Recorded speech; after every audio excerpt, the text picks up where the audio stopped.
ಈ ವಾಕ್ಯ ನಡತೆಯನ್ನು ಬದಲಾಯಿಸುತ್ತದೆ. 119ನೇ ಕೀರ್ತನೆ 9ನೇ ವಚನ ಹೇಳ್ತದೆ, ಯವನಸ್ಥನ ನಡತೆಯನ್ನ ಶುದ್ಧಪಡಿಸಿಕೊಳ್ಳುವುದು ಯಾವುದರಿಂದ? ನಿನ್ನ ವಾಕ್ಯ ಗಮನಿಸಿ ನಡೆಯುವುದರಿಂದ. ಈ ವಾಕ್ಯ ನಮ್ಮ ಮಕ್ಕಳು ಪಾಪ ಮಾಡದಂತೆ ಕಾಯ್ತದೆ. 119ನೇ ಕೀರ್ತನೆ 11ನೇ ವಚನ ಹೇಳ್ತದೆ, ನಿನಗೆ ವಿರೋಧವಾಗಿ ಪಾಪ ಮಾಡದಂತೆ ನಿನ್ನ ನುಡಿಗಳನ್ನ ನನ್ನ ಹೃದಯದಲ್ಲಿ ಇಟ್ಟುಕೊಂಡಿದ್ದೇನೆ.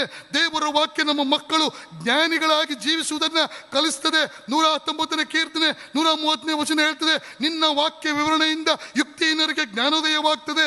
ಈ ವಾಕ್ಯಗಳು ಕತ್ತಲೆಯ ಈ ಲೋಕದಲ್ಲಿ ನನಗೆ ನಿನಗೆ ಮಾರ್ಗದರ್ಶನ ನೀಡ್ತದೆ. ಕತ್ತಲೆಯ ಈ ಲೋಕದಲ್ಲಿ ಬೆಳಕಾಗಿ ನಮ್ಮನ್ನು ಮುನ್ನಡೆಸ್ತದೆ. 119ನೇ ಕೀರ್ತನೆ 105ನೇ ವಚನ ಹೇಳ್ತದೆ, ನಿನ್ನ ವಾಕ್ಯವು ನನ್ನ ಕಾಲಿಗೆ ದೀಪವು ದಾರಿಗೆ ಬೆಳಕಾಗಿದೆ. ಈ ವಾಕ್ಯವು ನಮ್ಮ ಜೀವನದಲ್ಲಿ ಸಮಾಧಾನ ತರ್ತದೆ. ಪ್ರಿಯರೇ, ನಿನ್ನ ಜೀವನದ ಎಲ್ಲ ಪರಿಸ್ಥಿತಿಯಲ್ಲಿ 119ನೇ ಕೀರ್ತನೆ 165ನೇ ವಚನ ಹೇಳ್ತದೆ, ನಿನ್ನ ಧರ್ಮಶಾಸ್ತ್ರವನ್ನು ಪ್ರೀತಿಸುವವರಿಗೆ ಸಂಪೂರ್ಣ ಸಮಾಧಾನ ಇರ್ತದೆ. ಇವತ್ತು ನಮ್ಮ ಮಕ್ಕಳು ಸಫಲತೆಯನ್ನು ಕಾಣಬೇಕಾ? ಇವತ್ತು ನಮ್ಮ ಮಕ್ಕಳು ಉದ್ಧಾರ ಆಗ್ಬೇಕಾ? ಇವತ್ತು ನಮ್ಮ ಮಕ್ಕಳು ಈ ಲೋಕದಲ್ಲಿ ದೇವರಿಗಾಗಿ ಜೀವಿಸಬೇಕಾ? ದೇವರು ಹೀಗೆ ನುಡಿಯುತ್ತಾನೆ ಎಂಬುದಾಗಿ ಹೇಳಬೇಕಾ? ಧರ್ಮಶಾಸ್ತ್ರದ ಬಗ್ಗೆ ಯೆಹೋಶುವನಿಗೆ ದೇವರು ಹೇಳಿದ ಮಾತು ಯೆಹೋಶುವ 1:8 ಈ ಧರ್ಮಶಾಸ್ತ್ರವು ಯಾವಾಗಲೂ ನಿನ್ನ ಬಾಯಲ್ಲಿರಲಿ, ಇದನ್ನು ಹಗಲಿರುಳು ಧ್ಯಾನಿಸುತ್ತಾ ಅದರಲ್ಲಿ ಬರೆದುದನ್ನು ಕೈಕೊಂಡು ನಡಿ, ಆಗ ನಿನ್ನ ಮಾರ್ಗದಲ್ಲೆಲ್ಲ ಸಫಲನಾಗುವಿ, ಕೃತಾರ್ಥನಾಗುವಿ.